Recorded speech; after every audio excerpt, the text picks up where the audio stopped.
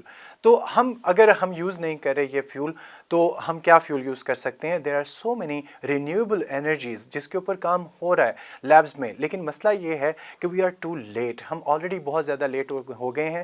ہمیں چاہیے کہ ہم اپنے اس پروسیجر کو بہت زیادہ اسپیڈ اپ کریں اور ہم اس طرح کے الٹرنیٹیوز ڈھونڈیں کہ جس کی وجہ سے کاربن ایمٹ نہ ہو اور اس کی وجہ سے گرین ہاؤس افیکٹ ہمارے جو دنیا میں وہ نہ آئے.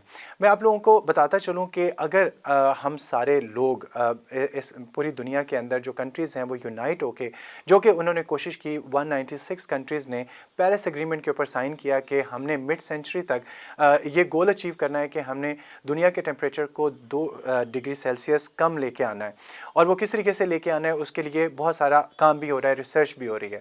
تو اگر ہم اس کو یونائٹڈ ہو کے اس مسئلے کے اوپر سوچیں تو ہم یہ ٹیمپریچر کم کر سکتے ہیں. لیکن اس کے اندر جو ہرڈلز کیا ہیں؟ اس کے اندر ہرڈلز ہیں گورنمنٹس, اس کے اندر ہرڈلز ہیں پولیٹیشینز, بیکاز پولیٹیشینز اور طریقے سے سوچتے ہیں, جو سائنٹسٹ ہیں اور جو عوام ہے وہ اور طریقے سے سوچتی ہے.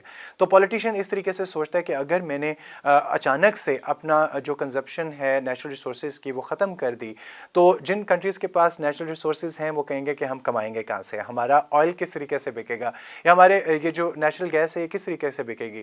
اور جو دوسرے کنٹریز ہیں وہ کہیں گے کہ ہماری جو پروڈکشن ہے وہ بہت زیادہ کم ہو جائے گی, تو ہم کس طریقے سے ایک دوسرے سے جو مقابلے بازی میں لگے ہوئے ہیں, ہم یہ جو ڈفرینٹ کنٹریز ہیں ہم سپر پاور کس طریقے سے بنیں گے. دس از دا ریزن کہ یہ اتنا بڑا سیکریفائس کر رہے ہیں دنیا کو, کنٹینیوسلی دنیا جو وارم ہو رہی ہے اس کے بارے میں نہیں سوچ رہے ہیں, just because of their personal benefits, اپنے کنٹری کے بینیفٹ کے لیے they are not even thinking about it. لیکن if we all get united so we can do it.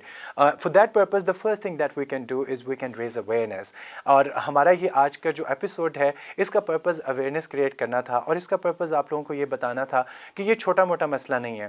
اگر ہم بات کریں کرونا وائرس پینڈیمک کی تو بہت خطرناک تھا, بہت سارے لوگوں کی جانیں گئیں وچ از ویری سیڈ.